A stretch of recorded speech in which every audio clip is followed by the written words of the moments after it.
Hello and welcome. In this video, I'm going to show you how you can relocate closed captions on YouTube videos as well as quickly change the size, ideally to enlarge them so they're easier to see. So if you're not familiar with YouTube, YouTube automatically creates closed captions for every single video that's uploaded into the platform. Now, it will use artificial intelligence or AI to generate those closed captions, so they are never 100% perfect, but they are an option. If you are the owner of the video, you do have the capability in YouTube to edit the captions that are automatically generated so you can improve their accuracy, which is always the ideal thing to do.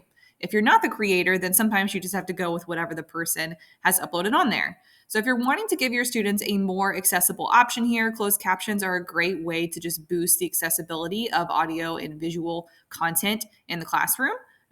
It just gives students another option there for representation and perception. So if you're turning on your video, you can always click the closed captions, the CC button at the bottom of the screen to toggle those captions on. The settings cog has additional options for the visibility of those captions, including the language, the opacity, the color of the captions, as well as the background color, and even the language. But sometimes, even after you've toggled those to where they're in the language you want, you've toggled the settings to where they're supposed to be more visible, they can still be difficult to see, especially if your students are sitting in the back of the classroom or if your projector screen, wherever you're displaying this, is positioned pretty low at the front of the room.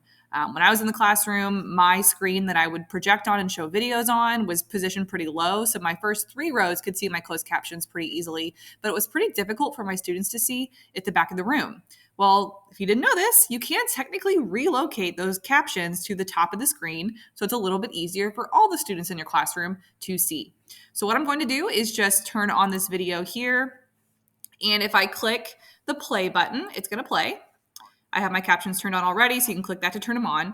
And to relocate them, you just click and drag, and it moves them to the top of the screen. You can even increase the size by clicking the plus button on your computer, or decrease the size as well as what I did right there. All right, so I increased mine to the biggest size possible, and you can move those. It stays the same. Also, if you go into a different view, you can still drag and drop and move those around as you need. So that's just a really helpful option to make the viewing experience a little bit better for your students and, again, to boost the accessibility of this video viewing experience in your classroom. Hopefully you found this tip helpful, and if you have questions, as always, let us know.